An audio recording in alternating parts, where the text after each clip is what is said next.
தர்மத்தின் வாழ்வு தன்னை சூதுகவும் மீண்டும் தர்மம் வெல்லும். இங்கே வென்று காட்டியிருக்கின்றீர்கள்.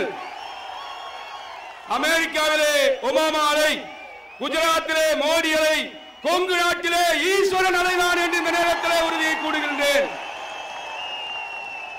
எங்களுடைய இயக்கம் சாதாரண இயக்கம் அல்ல.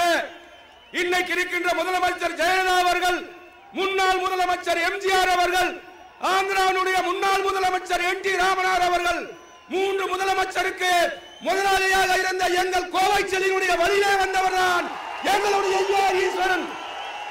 அவருடைய அரசியல் வாரிசு என்பதை அவருடைய புதல்வன் இங்கே நிரூபித்து காட்டியிருக்கின்றார்கள் என்பதை பெருமையோடு சொல்லிக் கொண்டிருக்கிறேன். ஆகவே சினிமாவிலே நடித்து எம்ஜிஆர் வந்து முதல் நாட்டை ஆண்கின்ற போது அவரோடு நடித்து இன்று தமிழகத்தை ஆண்டுகின்ற ஜெயலலிதாவை போல சினிமாவிலே நடித்து 29 சட்டமன்ற உறுப்பினரை வாங்கிய விஜயகாந்தை போல ஆரம்பிக்கப்பட்ட இயக்கம் அல்ல. ஒவ்வொரு கிராமமாக கால் வைத்து வளர்க்கப்பட்ட இயக்கம் தான் இந்த கொங்கு நாடு மக்கள் தேசிய கட்சி என்று சொல்லுகின்றேன்.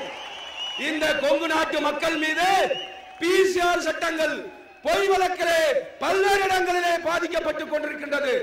எங்கள் மீது வழக்கு கொடுத்தால் காவல் நிலையத்துக்கு, நீதிமன்றத்திற்கு நாங்கள் கப்பம் கட்ட வேண்டி இருக்கின்றது. ஆனால் கொடுக்கின்ற அயோக்கியன் தெல்லவேரி எல்லாம் பொய் புகார் கொடுக்கிறான். அவனுக்கு அரசாங்கம் ஆதரவாக அரசாங்க பணத்தை கொடுக்கின்றார்கள். ஆகவே சட்டம் மாற்றப்படவில்லை என்றால் கொங்கு நாட்டு மக்கள் சட்டத்தை கையில் எடுப்போம் என்று இந்த நேரத்தில் உறுதி கூறுகின்றேன். ஆகவே ஈஆருடைய வழிகாட்டலிலே விவசாய வனவிலங்கு பிரச்சனைக்காக பெருந்துறையிலே நானும் கேகேசி பாலவர் உட்பட 243 பேர் சிறைக்கு சென்றோம்.